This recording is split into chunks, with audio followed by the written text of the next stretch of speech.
আল্লাহ মালাকুল মাউত কে বলবেন, মালাকুল মাউত কি অবস্থা? বলবে সব শেষ।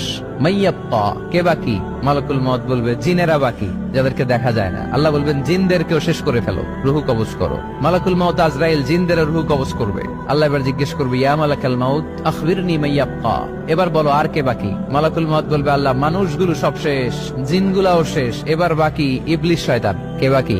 ইবলিসরেও শেষ করো, ইবলিসও শেষ। আল্লাহ আবার জিজ্ঞেস করবেন, ইয়া মালাকাল মাউতি মাইয়াব্বা, আর কে বেঁচে আছে বলো?